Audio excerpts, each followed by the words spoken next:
Secondhand Therapy is presented by Pony Bear Studios. For ad-free episodes, head on over to patreon.com/secondhandtherapypod.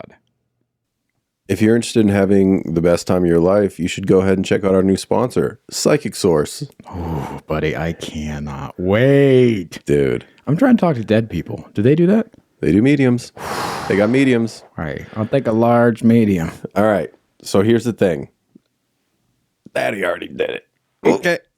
Now, here's the thing. If you want to talk to a psychic, and trust me, you do. Here's what you do. You go to trypsychicsource.com/SHT10. Okay? You're going to get 40 minutes. 40 minutes for $19.80. Now, you don't have to use all 40 minutes with one person. I didn't. Oh. I did 20 with, and look, mind your business. Talking about my love life. Okay, all right. Talking about my love life. Trying to see maybe some road bumps ahead. Just seeing if it's going to be clear skies, and it's not. Now, I did the other 20 on just like a spiritual thing. See where I'm at. Let me guess. You're going to do a medium? Oh my God, I can't wait. All right. Well, if you want to talk to a psychic, you can do that. Again, try psychicsource.com/SHT10. You get 40 minutes for under $20. Do it. And then DM us because I want to hear how it went. Oh, I can't. Please DM us. Oh, God, it's so much fun. I want the tea. Welcome back to Secondhand Therapy. We remind you that we are not therapists. We're not experts. This is not a substitute for therapy, and this is not professional advice in any way. We have a special guest today. We got King Gar in the studio, baby. I'm back. He's back and he's pissed. I took Louie on and now I'm come back from Malone. We're doing a little one-on-one today with Ken. We're going to be talking about codependency. It's going to be super fun. You are going to hear some ads. You're going to hear so many ads. There is a way to avoid that. I don't know if you know about this or not, but we have a Patreon. I don't know if you heard us talk about it or not, but we have a Patreon page. You can get access to early episodes. Not early episodes. You get access early to the episode. There it is. Early episode. No, we haven't even heard them yet.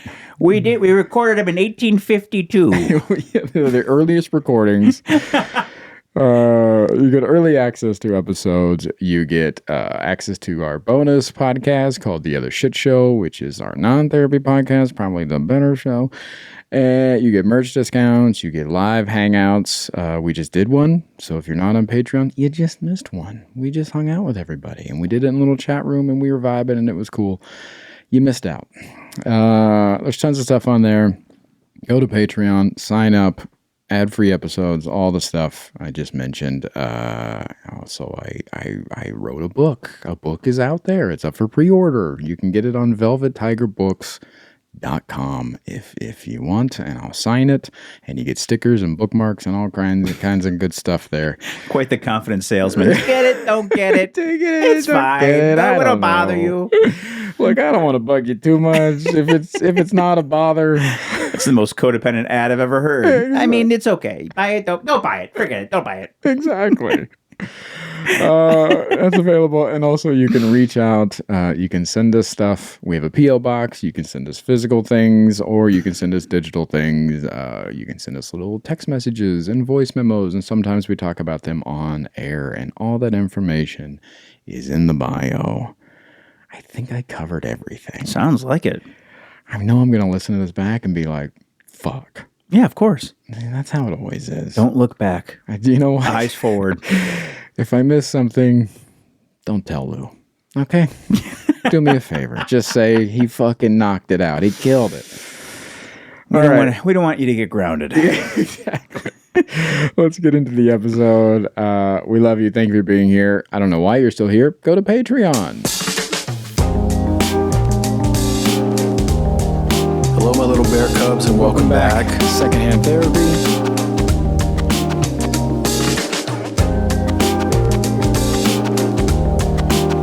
And we know that. I went to Coda today.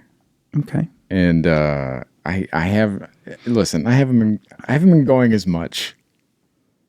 Not on purpose. Just I forget. You forget. I forget. You forget to go on a healing journey. Yeah. Sometimes I'm like, oh, fuck, it's Wednesday. And then I'm like, ah, shit. Yeah. I just haven't been making it a priority. You know what? There's the accountability. I haven't been making it a priority. There you go. Yeah. Yeah. But when I was going every week and I was loving it. Mm-hmm. I was loving discovering all of these things that, I mean, I guess that's the point, right? You feel like it's just you that feels this way, or there's something. Right. Yeah. Yeah. And then you get in there and you're like, oh, there's a bunch of us. Oh, yeah. And there's different levels. Yeah. How did it feel when you first, did you get sober first and then you got into Coda? No. Oh, okay.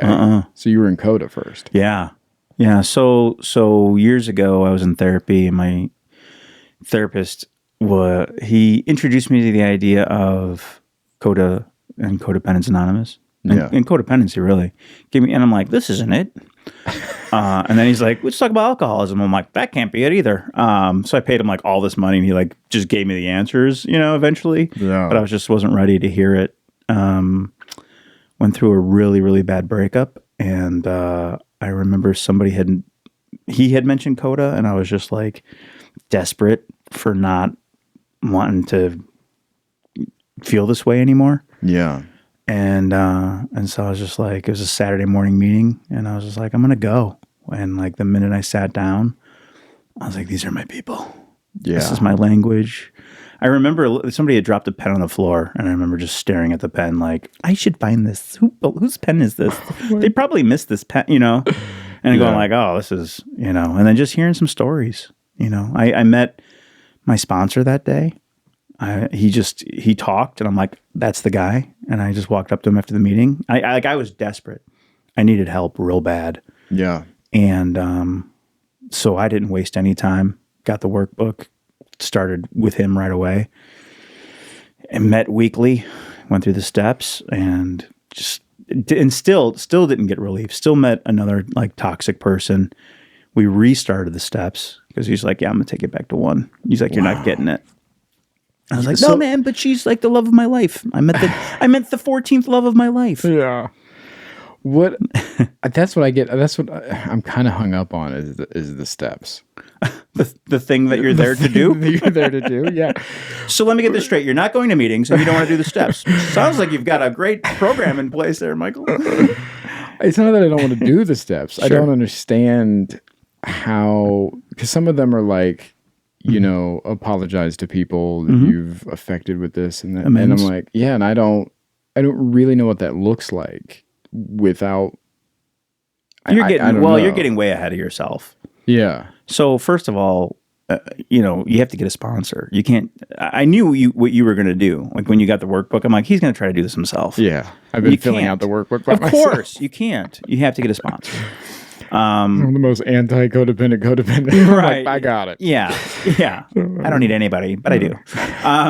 No, you need to get a sponsor, and they will walk you through the steps. And by the time you get to that step that's scary, it'll all make sense. Yeah. Right. So it just like, that's why you do them in order. You're not like, day one, like, sorry, you call up your ex, sorry about that. No, it's like the miracle of the program is the chronology of the steps themselves. So by the time you get to that level, you're like, oh, I'm ready. This is going to be great. Yeah. Or maybe not. Maybe it'll be scary. It was scary reaching out to my ex-wife and being like, I lied. I messed up. I'm sorry. Yeah. It was, but like, do you think that can be disruptive on their end?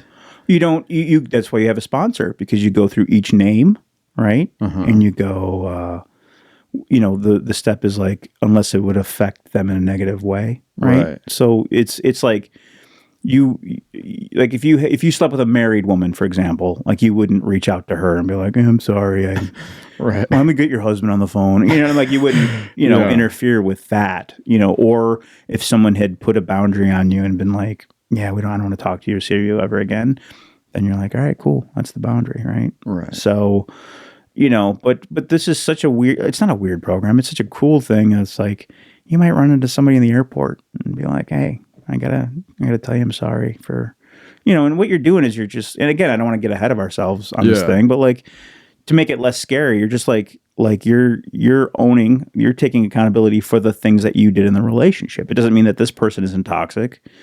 It doesn't mean that they're, it doesn't mean that they didn't screw up too or make mistakes too, but you're owning, like, for example, with my wife, like, I wanted to avoid conflict at all costs with my ex-wife. And so, like, I would lie, these little tiny lies, not big lies. They were big to her because they were lies. So a lie is a lie. But in my brain, I was just like, this is just like, I don't want to, she's going to be real mad if she finds this out.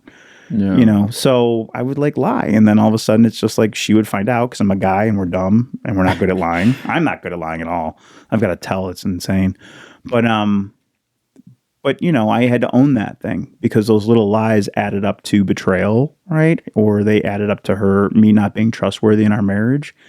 And that's the part I had to own. It doesn't mean that she didn't do things too. It doesn't mean that she's not at fault for the things that she hasn't. And the other thing is like not expecting her. Like, okay, I apologize. Do you have anything you want to say? Right. Like, no, it doesn't work that way. Yeah, because that's the control that comes along. Right. With it. Yeah, that. So you're keeping your side. You're just cleaning your side of the street. Yeah. You know what I'm saying? Like whether or not they want to say something, it's up to them. Yeah. And you can't. Because as codependent people, we're very controlling, manipulative, kind of, Everyone's like, how'd you get your wife? I'm like, it was a combination of love bombing and gaslighting. We want to start off with like a heavy dose of love and then be like, bitch, you're crazy, But yeah, that's the main exercise I feel in those meetings is when people are sharing. Mm-hmm. I just want to jump in, I just want to be like, hey, I just want to help. Oh, yeah. And it's like, no, that's why we're here. Yeah, to just shut the fuck up and listen and just be. Yeah. First thing I tell people that I walk through this program is I go, you can't give any unsolicited advice this week. Yeah. And they're like, oh, that's no problem. And then a week later, like, that was the hardest thing ever. Yeah. It was me telling people, like, well, if you just do this and that, and, I think I told an ex-girlfriend once, I'm like, if you just followed all the instruction I give you, your life would be so much better. Like, how arrogant. Jeez. Right? Like, yeah. Because I was like, oh, I want to fix all this. Right? Yeah. Like, my partners weren't partners. They were projects. Do you think that's because, for me, this is another codependent thing, using I statements and things. Like, for me, it goes into my value, right? Yeah, like 1,000%. I want to be valuable. 1,000%. So here's the thing, right?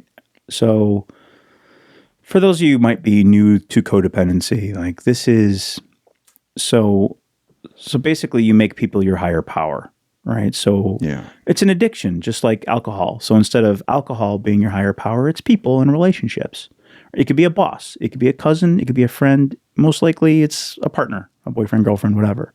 It could be a parent for sure, right? Yeah. But what happens is that I had so low self-worth and self-esteem that I would get my self-worth and self-esteem through my partner.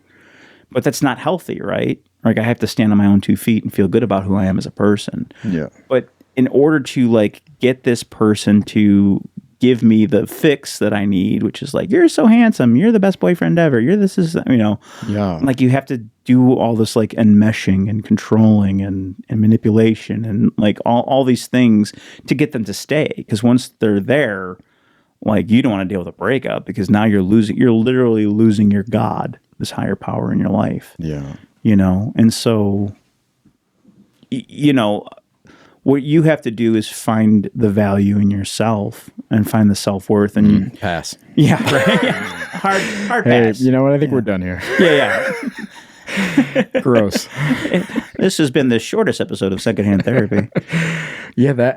Oh man, I struggle with that so much, so fucking much. Mm-hmm. That's what I'm dealing with right now. Is just not only making time for myself, but even just taking care of myself. Yeah, I just don't. We talked about it. I don't know when it airs, but we talked about it a few episodes ago, where it was just like, I'm fine. Mm-hmm. I'll be fine. Mm-hmm. No matter what's going on, what people need, I'll be fine. Don't worry about me. And that's directly from my mother. Mm-hmm.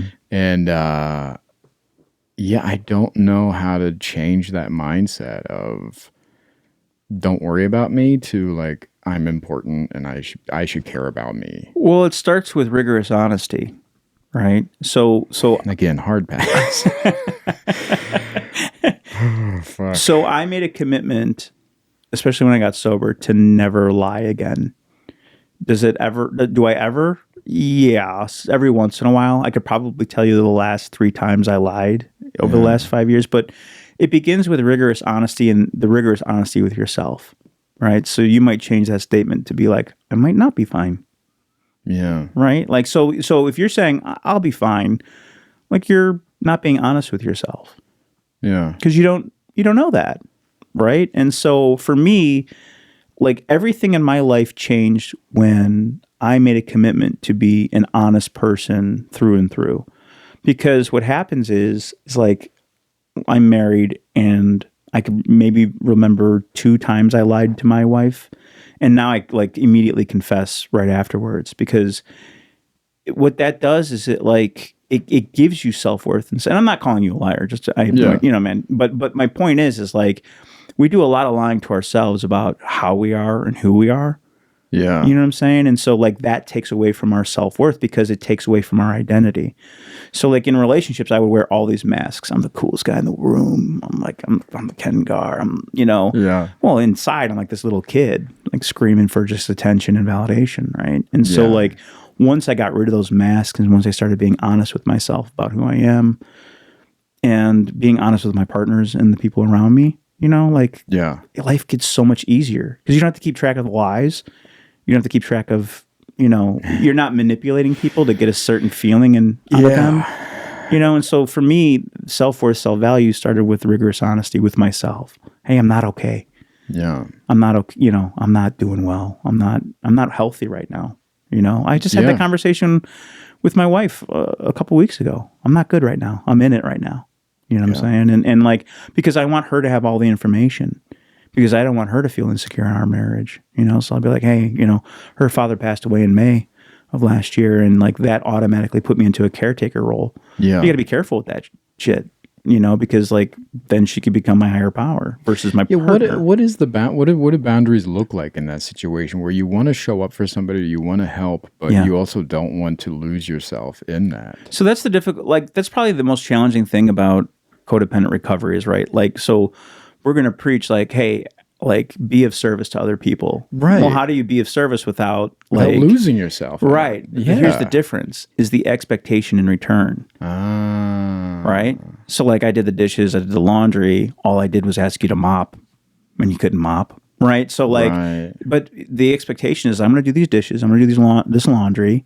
Right. I'm going to plan a date night. I'm going to plan our, like whatever that's going to be of being of service to your partner without the expectation of, I did this thing, now you do this. It's not quid pro quo. Right. Right. Now, my hope is that I've picked a partner that wants to be a giver and be generous, which she is, right? Right. So for me, it's like my dad told me years ago, he goes, you keep dating takers. He goes, there's givers and there's takers in this world, and you keep dating takers. And I kept giving because I'm people pleasing, I'm conflict avoidant. I'm like, they become my higher power. They become my source of self-esteem.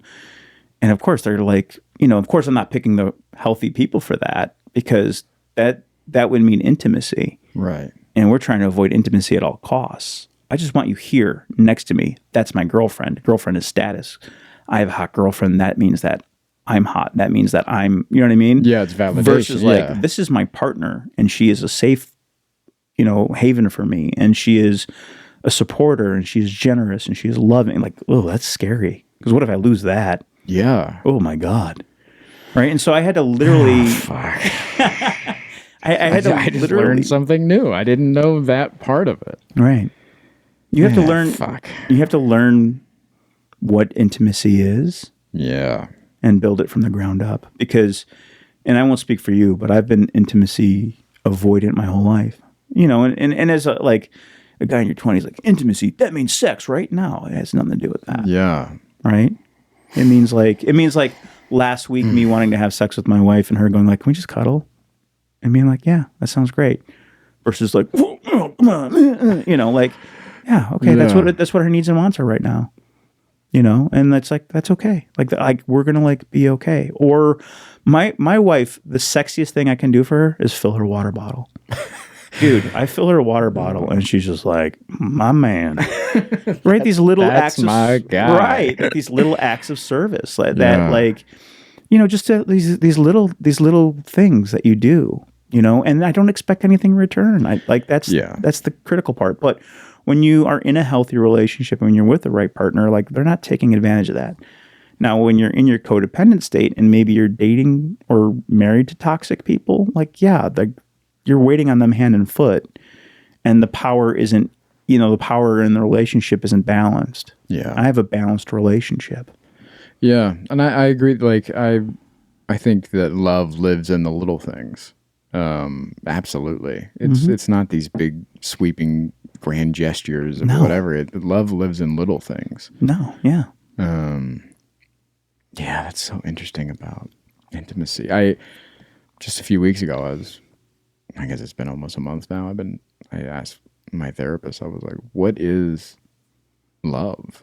Mm-hmm. Like, I don't even think I understand what love is. And that's so weird to think about as, I'm going to be 43 this weekend. Yeah. So it's like, I'm asking myself this now. I thought I experienced it. I thought I had it, and maybe I did, or had a piece of it. Yeah. But yeah, I don't think that I have really known what love is because of the codependency, and because of that. We put walls up. I know we talk about BetterHelp a lot on this show, but now they're a sponsor. They are a sponsor, dude. I'm using BetterHelp. I'm loving it so far. It's so easy to find a therapist, find out what I'm looking for, and if it's not working out, because that has happened, I've been able to switch therapists with no problem at all. Yeah. Yeah, you had that one that was not a good fit before. It was not a good fit, and that happens. Finding good therapists is like a lot like finding, being out there in the dating world and finding the right partner for you. And you're married now. Oh, no. You're in love. Never. You're in love now. I have to talk about this with my therapist. Dude, can I meet this person? I don't even know their gender. Can I meet this person? Absolutely not. Let's do one together. Well, we should sign up for couples therapy on BetterHelp. I'll do it. You think I won't do it? You think I won't win couples therapy with you, dude? You think I'm not gonna walk out with the trophy? Couples therapy. I know you will. All right, here's the good news. They really are a sponsor. And if you have wanted to get in therapy and maybe you don't know where to start, maybe you don't have insurance like us, you can go to BetterHelp. They were nice enough to give us a discount. So if you hear this, you can go to betterhelp.com/secondhand therapy and you will get 10% off your first month. There's a link below the episode. Starting therapy, it helps. It really helps. No matter what you want to work on, give it a shot. BetterHelp.com/secondhand therapy. We love you guys. We put walls up. We wear masks. Yeah. Everything is very calculated and very careful. Everything's planned out. Yeah. We enmesh in these partners. These partners are usually, sometimes alcoholics or sometimes very toxic or sometimes have mental illness or struggles, right? Because like for me, dating a toxic person is easy because I know it's going to crash and burn. Right. And I know that there's no investment in it. But for me, I feel like it might be the opposite. I feel like, they're not going to go anywhere. Like, they need me. Yeah.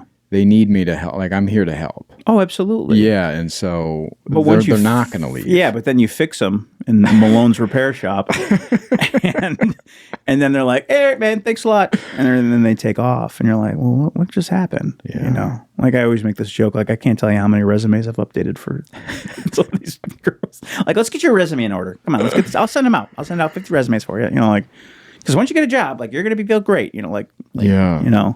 But love for me is safety and security in a healthy, balanced relationship. Yeah. You know what I'm saying? Like I'm not staring at my phone wondering why my wife isn't responding. I'm not checking her Instagram to see who likes it. I'm not Yeah. All these insecure things that I had in the past, because my wife is my sense of security and safety, but in a healthy way.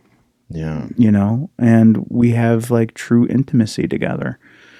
I'll get ahead of this thing sometimes. I'll just tell her, hey, I'm feeling really crabby today. I just wanted to give you a heads up. I don't know what's like, I'll figure it out, but I might be very quiet, or I might be, but I wanted to just have all the information. Like at the end of the day, relationships are just an exchange of information.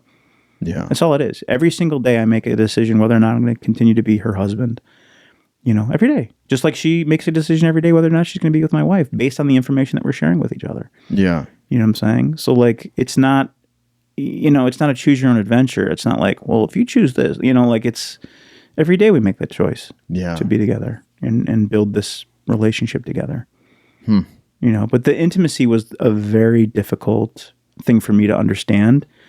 And it's hard to have intimacy because it's especially when you have no self-worth or value. Yeah. Because it's a scary thing. To put your trust in somebody, because what if they leave, or what if they hurt me, or what if they, and that could happen. Yeah. How do you get over that part of it, or that piece of it? Just knowing that like this person could destroy you. Because you have self-worth and self-esteem now. And you can go, sometimes boys and girls don't make it.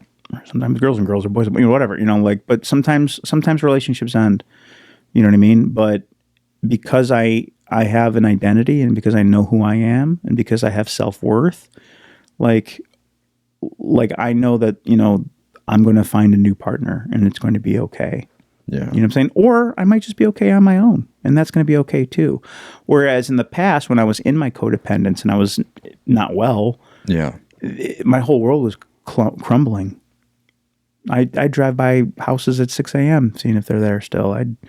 I'm embarrassed by some of these things that I've done in the past, but like I was, you literally lose your God. Like you literally like, even though like there was relationships I was in where we would break up and I'd feel relief. I'd be like, oh God, it's over. Thank God. What's she doing right now? You know what I mean? Like, yeah. I mean, one girl, I broke up with her and she's just like, okay, well, let's just have breakfast. I'm like, yeah, we should have breakfast. I had just broken up with her. Yeah. But she's like, yeah, no, I'm not ready. And then she dumped me like 2 days later because she didn't want me to be the one dumping. You know what I mean? It was just like, and that was like, that took me a long time to get over that relationship, because it's just a pattern, dude. I mean, it's a pattern. Like I need a woman in my life to give me my self-esteem. However, I'm not willing to give them intimacy, right? Because that's scary to me. And so now it's like the cycle repeats itself over and over again. Whereas like that only lasts so long because I've built this wall. I've built this image of who I am. I'm the coolest guy in the whole world. Yeah. Oh my God, Ken Gar's so cool. He's supposed to, hey, what's up? And then that only lasts so long. Yeah. You know what I mean? And then all of a sudden, as my therapist said, he goes, the curtain comes down and you are who you are. And they're like, who's this guy? Wait, why are you insecure right now? Yeah. Oh, why are you, Yeah. Where's that cocky, super arrogant guy? Like, I'm like, no, this is me. Yeah. My wife knows I'm insecure. My wife knows that I'm, sensitive. She knows my flaws. Yeah. And that's okay. But like my wife and I were long distance for 2 years, and what a blessing that was, because it forced us to like be on the phone and like build our relationship from the ground up. What are your likes and dislikes? What do you as opposed to like, you want to move in? You want to be together forever? Yeah. Like, can I, crawl inside? Like it because that's the easy part is like, let's hit the ground running. Yeah. I'd be, hey, we should move in before the entrees got there on the first date. Right? Let's do, you're always funny. Your MO is like, yeah, we're just super chill. We're just hanging out. It's no big deal. Oh yeah? Yeah, we're just, it is what it is. I told her I'm not really looking for anything. I was like, it's whatever. It's no, It's whatever. We've been dating for 3 years. It's whatever. Yeah, I had to pick her kids up at school. But it's chill. It's whatever. Sure, Mike. Oh, fuck. That's so funny. I keep thinking about the lying thing you were talking about. And I find myself, when I'm lying, the thing that I lie the most about, this is so dumb. The thing I lie the most about is prices. Prices. How much I pay for something, because of the judgment that comes along with, I have such insecurity about money. Oh yeah. And the way people see me and like all those things that like. Do you lower the price or increase the price? It depends. Oh, okay. Usually it's lower. Usually it's lower. And it's not by a lot. It's not like I paid, let's say I paid $25 for something. Yeah. I'm not going to tell you I picked it up for 10. Mm-hmm. But I might tell you it was $20. Okay. Yeah. Like something that makes it seem like it wasn't a bad idea. Whatever the number is that makes it seem like it wasn't a bad idea, that you're not going to go, what the fuck are you doing? That's the number I'll go with. And it's usually just a few dollars. You know what my sponsor said to me? And there's a lot of things out there that have kind of changed the direction of my life. But one thing he said to me was, your opinion of me is none of my business. Oof. So when you tell me that you're changing the price, it's because you're worried about what this person's opinion of you is. Absolutely. Absolutely. There are people out there. I want you to hold on to something. There are people out there that do not like Kengar. I know. That's crazy. Insane, right? I mean, I started that Facebook group. You're talking to the head, the president of the fan club, the anti-Ken. But that's a reality that I wasn't willing to live in. Yeah. Right? I have to be liked, not just liked, but adored by everyone because I feel like such shit about myself. Yeah. And so I remember one of the last lies I told was this guy's like the coolest guy ever. I mean, like Lenny Kravitz Jr. Yeah. Right? And he goes, hey man, he's like, I'm going, oh, what are you up to this weekend? Oh, I'm going snowboarding. He's, you board or ski? I'm like, yeah, I board. I've never had either on my feet ever in my life. And I'm like, I board. And then I'm like, I go, hey man, I don't do either. I go, I don't know why I lied to you. He's like, really? I go, I don't know. You're just really cool. But because like that little lie, right, I'm going to give up my power, right, to him.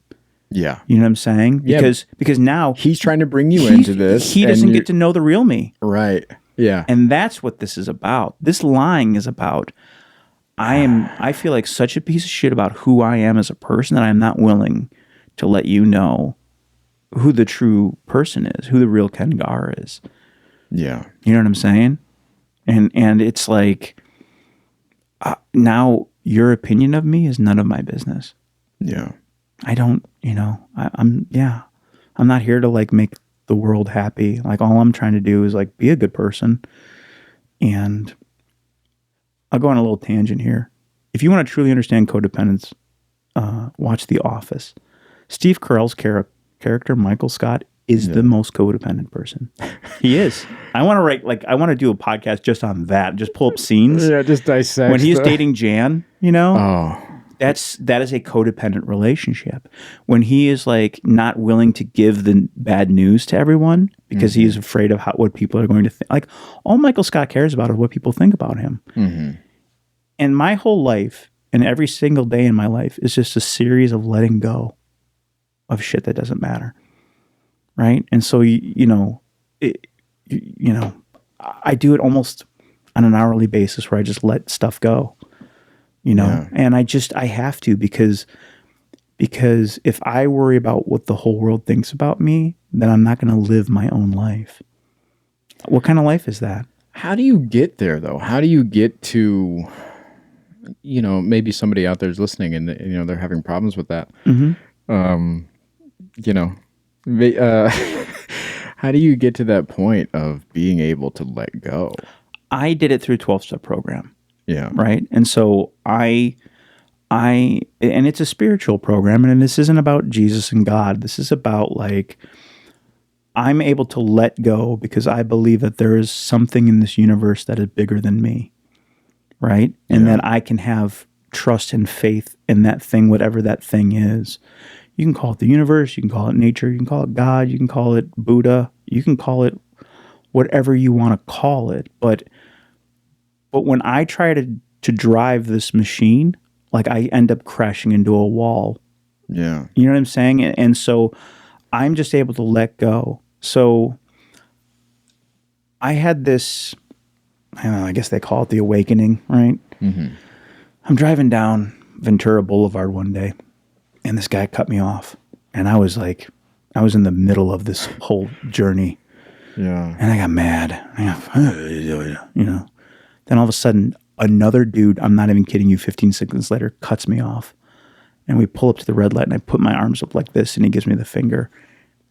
I don't know what happened after that. Like, I lost it. Yeah. Right? So now we're driving, and I'm riding his ass. And as soon as we get to the next red light, I pull up next to him, and I'm taking my seatbelt off. And I'm opening the door, and he's looking at me, and he blew through the red light. In my mind, I'm like, all right, when you get out of this car, you have to put your belt around your wrist because you're going to punch through the window and you're going to pull. Now, let me just be clear. I'm not a violent person. Right. I've been in 2 fights my whole life. They did not go well. Right? Yeah. But something about this moment. So I get my seatbelt off, and all of a sudden I hear this voice. I don't know what it was. And it just said, stop. And for the first time in my life, I just listened to the voice. I pulled over. I cried, right? That voice has been in my mind for my whole life, right? Don't get in the car. You've been drinking too much, right? Don't cheat on your girlfriend. Like that voice has been there my whole life. And I'm like, no, I got this. Yeah. Letting go is no longer going, I've got this. It's going like, well, I'm going to let go and just see what happens. So I listened to that voice for the first time, and I pulled over. I cried. I felt the feeling. I felt the rage. I let it dissipate. I picked up the phone. I called somebody that could help me, and they just talked me off the ledge. And from that moment on, I was just like, oh, that you can just let go of this stuff. Like you are in charge of your reactions. You're in charge of like how you react to people, right? So when people hurt my feelings, like it doesn't have to be this, like, just go feel it. Go sit in a corner and feel that feeling and let it go. Like someone said to me one time, like, it's just going to pass through you. Like, there's so many times where I want to be like, oh my God, I used to get drunk and send emails, bro. Oh my God. No fucking Oh my way. God, bro. Like, and then I used to send text, but then I would delete the text. I'm so mad, blah, blah, blah, blah, blah. And then I would delete the text, and I wake up the next day having no memory of it. And they're like, what are you talking about? Or they would respond to the text, and I don't know what they're responding to because I don't remember the text that I sent. Oh my God. But like, I just like, you let go because you know that play it through your head. Like, how does this end for you? Yeah. It ends with you not feeling great. Yeah. You know how I keep telling you I'm doing a psychology class? Mm-hmm. Doing it. Okay. Are you really? I'm really doing it, dude. Our new sponsor, Southern New Hampshire University. Got some classes, bro. Oh, you fancy now. Bruh, I'm out here. He's a schoolboy. Hey, and here's the thing.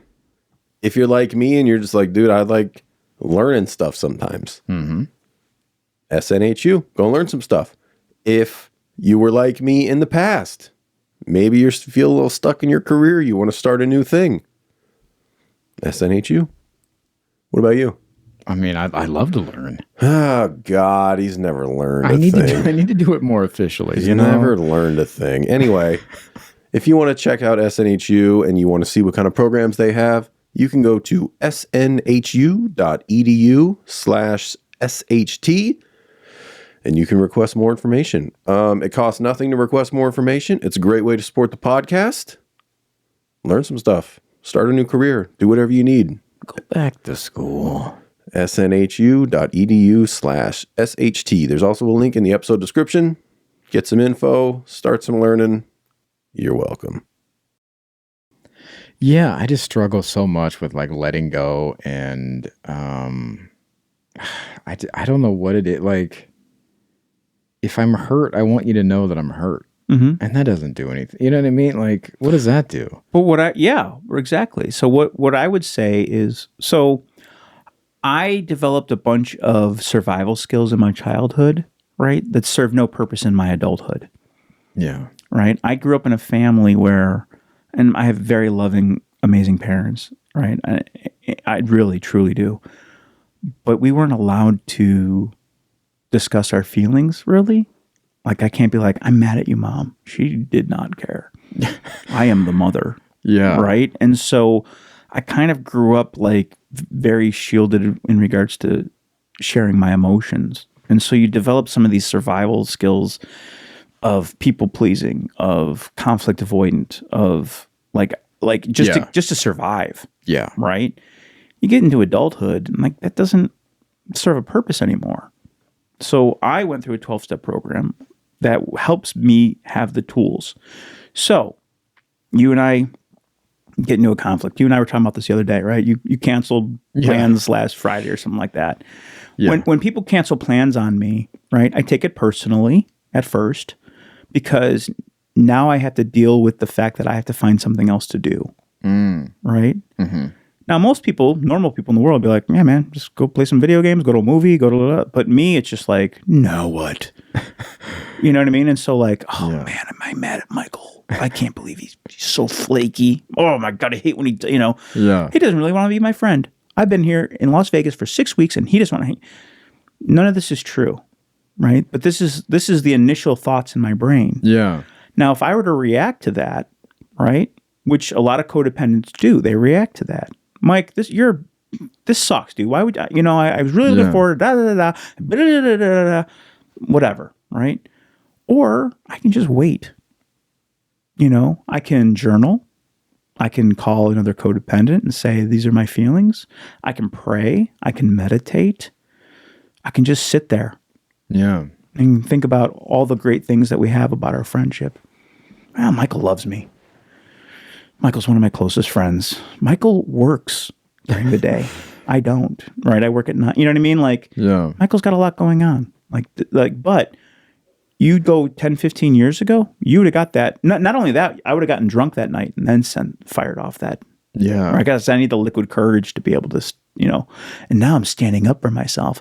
And that's another gray area in codependence. Like the difference between standing up for yourself and am I being a bitch right now? Right. That's a huge thing. That's that gray area where am I being conflict avoidant or do I need to stand up for myself? Yeah, stand up for yourself in a couple days.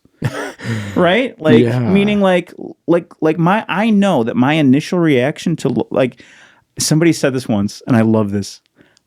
I have an inappropriate reaction to life.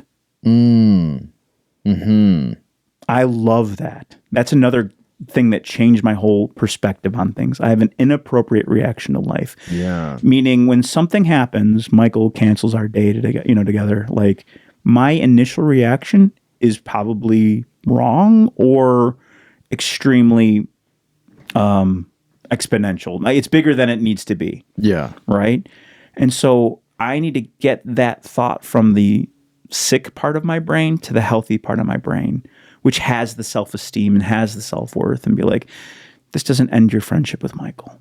And people think how dramatic this is, but that's truly like... Oh, yeah. Every kind of conflict, it's like, oh, this is over. Like, this person will never... Absolutely. Yeah, whether it's an employer, a relationship, or a friendship, whatever it is, it's like, oh, they're gone. They hate me. They will never speak to me again. Like that's the codependency. And it goes all the way down to if somebody's just like, hey, we need to talk later. Oh, that's it. I'm on the chopping block, dog. Bro. Dog, I'm done here. Yeah. I start packing up. Absolutely. And it's like, oh, I just need to tell you that we needed to blah, blah, blah, blah, blah. And you're like, oh. So one of my, here's a great story. So comedy club, they're having their Christmas party. Mm-hmm. Jen, my wife, has to work the next day. So I go, hey, I got a Christmas party tonight. I think we just started dating, And she goes, okay. She's like, well, can we leave by 10 o'clock? Because I have to work tomorrow. Yeah. Now, with my first wife, I go, absolutely. Yeah, we're leaving at 10. That sounds great. And of course, I start drinking and I don't want to go anywhere because I'm hanging out with my friends. We're at the comedy club. The booker might book me. All these things, right? Right. And 10 o'clock, she's like, hey, do you want to go? I'm like, No. Biggest fight I ever got into with my ex-wife was on the night before Thanksgiving. We were at a bar, and she's trying to drag me out of the bar, and I was just like, lost it, flipped it. So I know that like I'm going to be rigorously honest, and as scary as it is to say to my wife, who's my now wife, I said, hey, I don't know if I can leave by 10 o'clock. So would it be okay if maybe I just went to this Christmas party by myself?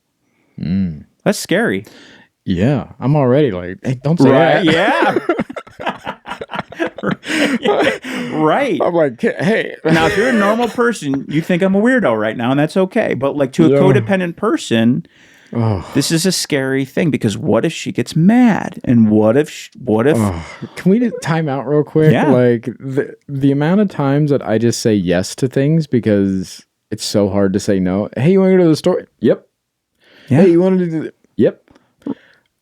No, I don't. And then you sit and then you start a podcast going like, who am I as a person? Yeah, exactly. Because you're just trying to be the person that everybody else wants you to be. Right. Yeah. And so there's another thing I tell sponsees. I go, make decisions. So back in the old days at grocery stores, you go, you want paper or plastic? Don't go, whatever. I want plastic. Like where do you want to eat today? I want to eat at Jimmy John's. I want to eat, make decisions. Oh, we can go wherever. Because that's what happens in these relationships where you're just like, I'm so chill. I'm so cool. I'm so like, what movie you want to see? I don't care, whatever movie. And then I can't tell you how many movies. I saw Titanic like 3 times in the theater because I went on like 3 different dates and I didn't have I already saw it. I couldn't say, you know what I mean? Yeah. So I go to Jen. I says, would it be okay if you didn't go?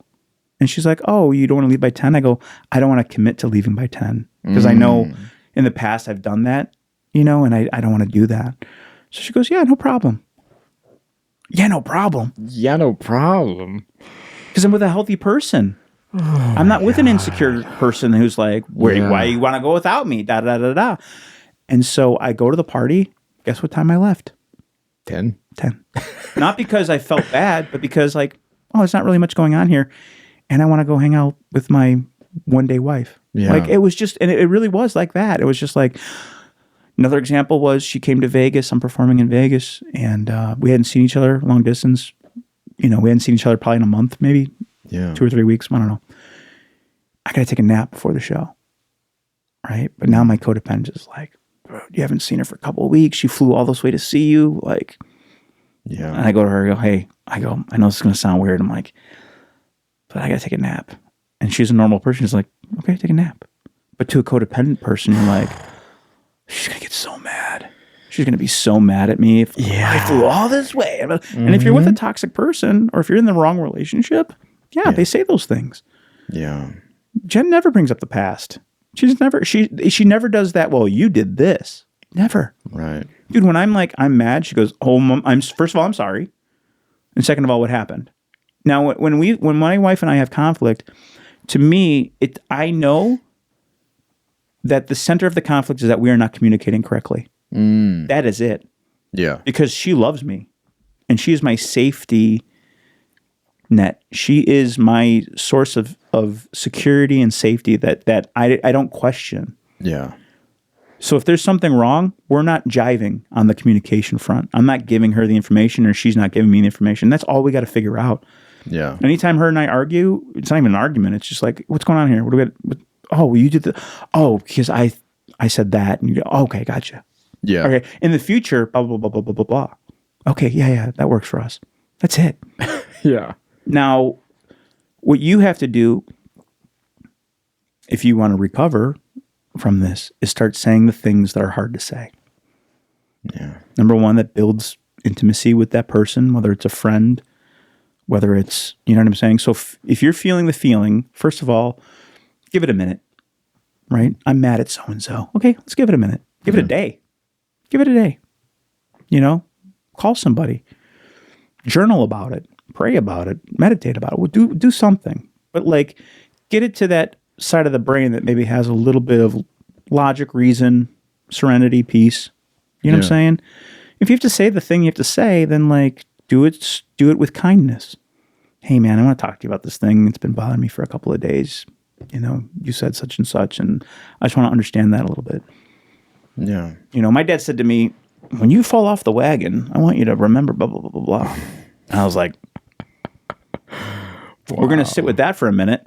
And I did. I sat with it for a minute. I called a buddy in AA, my other program. And I said, man, this is, well, talk to him.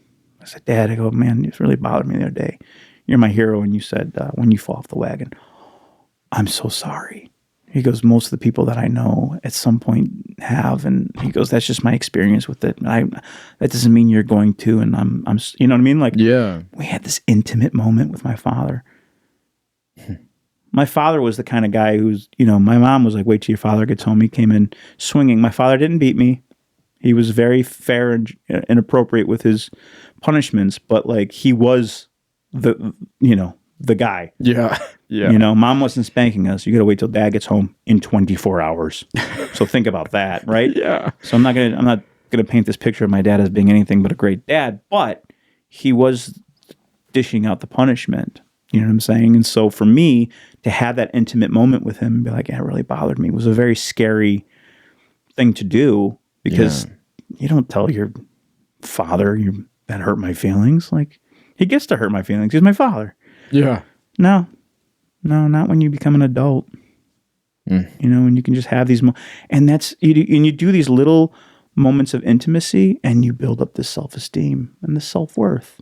And oh wow, I can stick up for myself. And wow, I can share my feelings with people. Or you know what? Someone who loves me is mad at me, and that's okay. It's okay. Yeah. Oh my God. Yeah, I had a moment like that with a family member recently. I was feeling some feelings for a while. Mm-hmm. And, addiction runs in my family. And I kept getting lumped in with the people with the addictions. Oh, yeah. And I've tried my fucking hardest to not be in that group. Mm-hmm. But because I'm quote unquote different from everybody else in the family, because I do comedy and I do that, Why aren't you working at the factory? Exactly. That's where we work.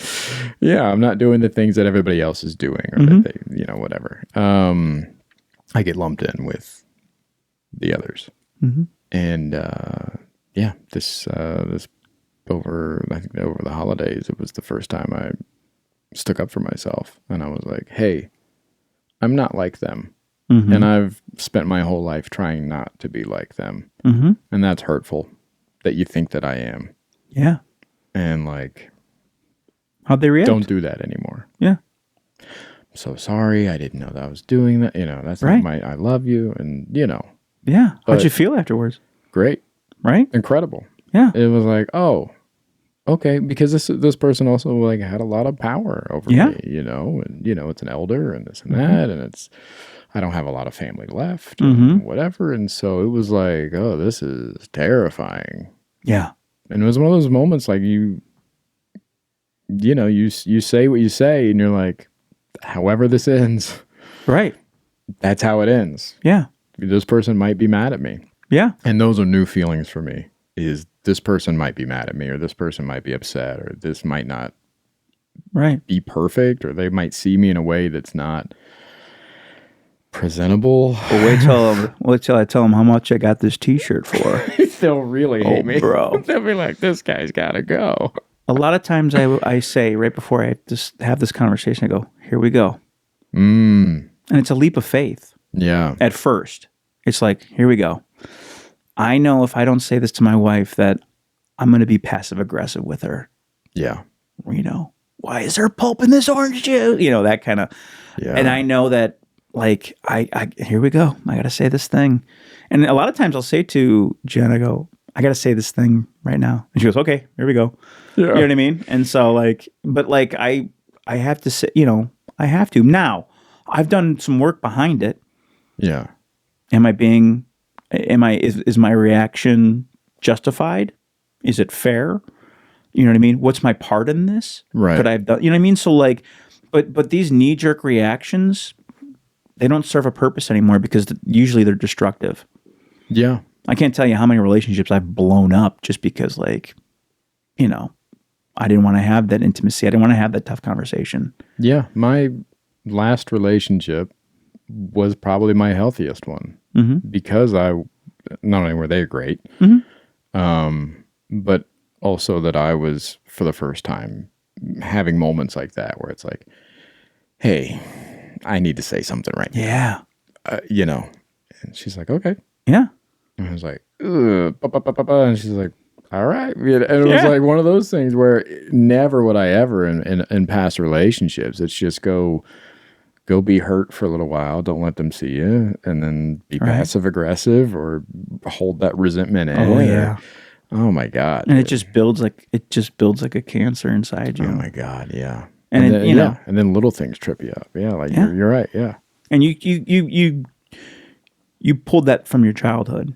Yeah. I'm not able to say this thing to my mom or dad. I'm not able to share my feelings. And so, like, we grow up not sharing our feelings and not having intimacy and not, you know what I mean? Yeah, that's exactly what it was like. I could talk to my mother, but it was also one of those things where if it came to hurt feelings or sadness or anything like that, it was, well, there's nothing we can do about it. So let's keep it moving. Yeah. And that's where that comes from. I could tell her anything and we could, you know, we could have conversations, but what are we going to do about it? Nothing to do about it. So stop crying. Yeah. Keep moving. Well, let's go. Or we make a joke and keep it fucking pushing. Yeah, dude. these aren't the beaches of Normandy. Yeah. Yeah, exactly. Yeah. Like you know. Yeah, we got time. Yeah. But what I will say to you is, like, in those moments where I have to have this discussion with my wife or whoever, right? Yeah. I've done the work beforehand to make sure that I'm not overreacting. I've felt the feeling, but now I want to correct the course so that I don't have to go through this and we don't have to go through this. And I want to have this intimate moment with them. Yeah. You know what I'm saying? But there's this idea that I have to parent myself. I have to parent the little kid in me because the little kid in me doesn't want to say this scary thing. Oof. So adult Ken has to come in and go, all right, guy, come sit on my lap. Yeah. Let's have a talk, little man. You know, you've been feeling like this for a couple of days, a couple of hours, whatever. Yeah. You've done the work. You checked in with your higher power. You called a guy, you know, like you did the things. And you know what? You don't really want to feel like this. And this isn't the kind of relationship you want to have with this person. So we're going to have this talk. And it's going to be okay. And it's going to be okay. You know what I mean? Hey, hard pass.